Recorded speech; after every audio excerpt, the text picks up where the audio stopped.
Para saudara dan saudari yang Tuhan cintai, selamat pagi dan selamat bertemu lagi dalam Renungan Harian edisi hari Kamis tanggal 4 Maret 2021 dalam masa Prapaskah yang kedua. Mengawali hari yang baru ini, kita hendak mendengar dan merenungkan sabda Tuhan. Marilah sebelum kita mendengar dan merenungkan sabda Tuhan, kita berdoa. Dalam nama Bapa dan Putra dan Roh Kudus. Amin. Allah Bapa kami, penguasa alam semesta, Engkau menghendaki dirimu menjadi harta kekayaan bagi siapapun yang percaya kepadamu. Kami mohon semoga iman kepercayaan kami berkembang dengan suburnya dan mempersatukan serta merukunkan umat manusia. Demi Yesus Putramu, Tuhan dan pengantara kami, yang bersama di dalam persatuan Roh Kudus, hidup dan berkuasa Allah sepanjang segala masa. Amin. Para saudara dan saudari yang Tuhan cintai, sabda Tuhan yang hendak kita dengar dan kita renungkan bersama untuk mengawali hari yang baru ini diambil dari Injil Lukas pasal 16 ayat 19 sampai 31. Tuhan sertamu. Inilah Injil Tuhan kita Yesus Kristus menurut Santo Lukas. Sekali peristiwa, Yesus berkata kepada murid-muridnya, ada seorang kaya yang selalu berpakaian jubah ungu dan kain halus. Dan setiap hari ia bersukaria dalam kemewahan. Dan ada seorang pengemis bernama Lazarus, badannya penuh dengan borok. Ia berbaring dekat pintu rumah orang kaya itu dan ingin menghilangkan laparnya dengan apa yang jatuh dari meja orang kaya itu. Malahan anjing-anjing datang dan menjilati boroknya. Kemudian matilah orang miskin itu, lalu dibawa oleh malaikat-malaikat ke pangkuan Abraham. Orang kaya itu juga mati, lalu dikubur. Sementara menderita sengsara di alam maut, ia memandang ke atas, dan dari jauh dilihatnya Abraham dengan Lazarus duduk di pangkuannya. Lalu ia berseru, Bapa Abraham, kasihanilah aku. Suruhlah Lazarus mencelupkan ujung jarinya ke dalam air dan menyejukkan lidahku, sebab aku sangat kesakitan dalam nyala api ini. Tetapi Abraham berkata, Anakku, ingatlah, engkau telah menerima segala yang baik semasa hidupmu, sedangkan Lazarus segala yang buruk. Sekarang ia mendapat hiburan dan engkau sangat menderita. Selain daripada itu, di antara kami dan engkau terbentang jurang yang tak terseberangi, sehingga mereka yang mau pergi dari sini kepadamu ataupun mereka yang mau datang dari situ kepada kami tidak dapat menyeberangi. Kata orang itu, kalau demikian, aku minta kepadamu Bapa, supaya engkau menyuruh dia ke rumah ayahku, sebab masih ada 5 orang saudaraku, supaya ia memperingatkan mereka dengan sungguh-sungguh, agar mereka kelak jangan masuk ke dalam tempat penderitaan itu. Tetapi kata Abraham, ada pada mereka kesaksian Musa dan para nabi. Baiklah mereka mendengarkan kesaksian itu. Jawab orang itu, tidak, Bapa Abraham. Tetapi jika ada seorang yang datang dari antara orang mati kepada mereka, mereka akan bertobat. Kata Abraham kepadanya, jika mereka tidak mendengarkan kesaksian Musa dan para nabi, mereka tidak juga akan mau diyakinkan sekalipun oleh seorang yang bangkit dari antara orang mati. Demikianlah Injil Tuhan.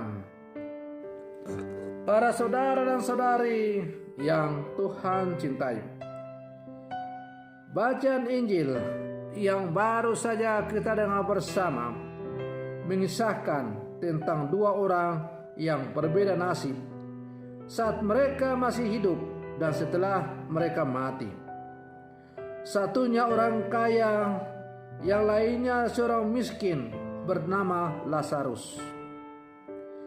Orang pertama, orang kaya ini, selama hidupnya di dunia, hidup dalam kelimpahan dan kemiskinan kepedulian sosial. Sedangkan si miskin hidup dalam kekurangan. Ia mencari belas kasihan di rumah si kaya, meskipun justru anjinglah yang menjilati boroknya. Setelah mati, semuanya berbalik. Lazarus hidup bersama Abraham di surga, sedangkan si kaya masuk neraka. Para saudara dan saudari yang Tuhan cintai, dari kisah ini Yesus sebetulnya mau menegaskan tiga hal.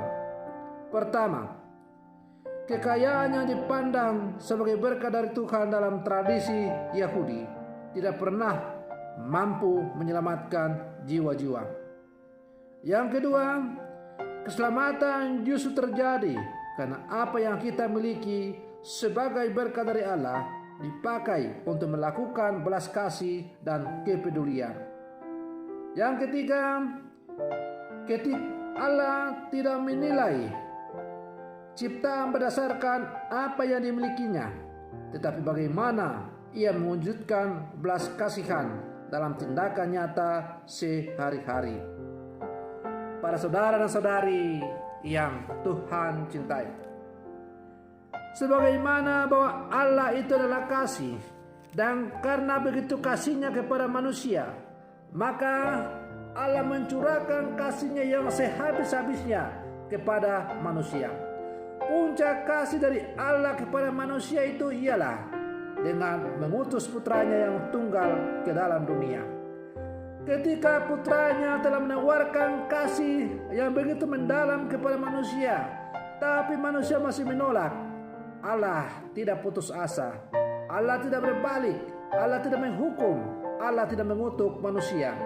Tapi Allah semakin menyatakan belas kasihnya kepada kita. Puncak daripada belas kasih Allah itu ialah dengan menyerahkan putranya bergantung di atas kayu salib, supaya manusia bisa melihat bahwa Allah begitu peduli dengan manusia. Allah begitu cinta dengan manusia sampai ia rela mengorbankan putranya yang tunggal hanya demi untuk menunjukkan betapa ia mencintai manusia. Para saudara dan saudari yang Tuhan cintai, karena itu sebagai orang-orang beriman, kita pun diajak supaya dalam seluruh kehidupan kita harus pula melaksanakan belas kasih Allah kepada manusia itu dengan mengasihi sesama kita yang membutuhkan pertolongan.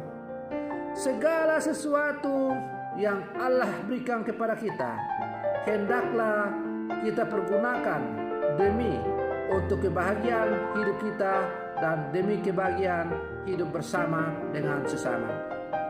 Oleh karena itu, sebagaimana Allah telah memberikan berkat-berkat secara khusus kepada kita sesuai dengan kemampuan kita masing-masing, maka hendaknya kekayaan berkat yang Tuhan berikan kepada kita itu kita pergunakan pula untuk berbagi dengan sesama sesuai dengan apa yang kita miliki. Para saudara dan saudari yang Tuhan cintai, tidaklah susah untuk membayangkan perumpamaan ini. katakanlah saya sebagai seorang gembala, sebagai seorang pastor paroki. Jelas kalau dari kekayaan dalam arti harafiah, jelas saya tidak punya. Sebagai seorang gembala, apalagi sebagai seorang Fransiskan, saya tidak punya apa-apa. Tetapi itu tidak berarti bahwa saya orang miskin. Memang secara harta duniawi saya miskin, tidak punya harta, tidak punya milik. Tetapi saya memiliki kekayaan lain yang diberikan oleh Allah secara cuma-cuma, yaitu kekayaan dalam hal melayani. Sebagaimana Allah telah memanggil saya untuk menjadi seorang pelayannya, maka saya harus mencontoh teladan Putra Allah yang telah datang ke dalam dunia bukan untuk dilayani, melainkan untuk melayani. Maka panggilan imamat saya sebagai seorang imam dan terutama sebagai seorang pastor paroki itu adalah kekayaan yang Tuhan berikan kepada saya, yang harus saya pakai untuk melayani sesama dalam kehidupan ini. Kalau kekayaan imamat yang Tuhan berikan kepada saya itu saya gunakan dengan hidup berfoya-foya, dalam arti mencari kehormatan diri, sombong dan sebagainya, maka itu berarti saya seperti orang kaya dalam cerita Injil tadi yang setiap hari berpesta pora dengan pakaian umum.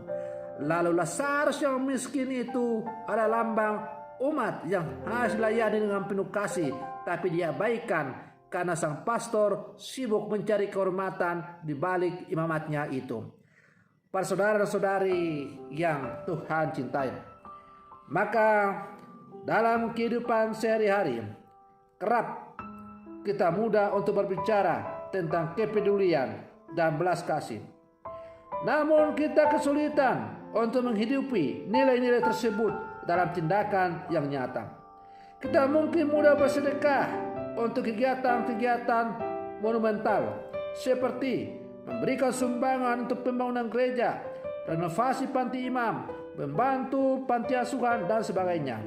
Namun kerap kali kita kehilangan kreativitas untuk memberikan bantuan dalam pemberdayaan bagi mereka yang berkekurangan di sekitar kita. Ataupun apa yang kita berikan itu, kita berikan bukan datang dari hati, tetapi supaya dipuji orang. Nah, para saudara dan saudari yang Tuhan cintai, maka pertanyaannya sekarang adalah, siapakah orang kaya dalam bacaan Injil tadi itu? Orang kaya itu bisa saya, bisa Bapak Ibu. Kalau saya bersikap seperti orang kaya, tadi sudah saya berikan contoh permenungan. Bagaimana kalau saya bersikap sebagai orang kaya dalam menjalani tugas dan panggilan saya sebagai seorang imam. Karena itu siapapun kita diajak untuk selalu bermenung bahwa kepada kita masing-masing Tuhan telah memberikan kekayaan dalam arti tertentu, kemampuan. Maka mari kita pergunakan segala kemampuan yang Tuhan berikan kepada kita. Mari kita gunakan segala apa yang Tuhan berikan kepada kita sebagai sarana untuk memuliakan Tuhan dan melayani sesama. Selagi masih ada kesempatan, jadikanlah hidup kita sebagai berkat bagi sama. Sehingga ketika kita sudah tidak berdaya, kita tidak menyesal karena kita telah menjadi berkat bagi sesama kita. Semoga demikian. Selamat pagi. Tuhan Yesus memberkati.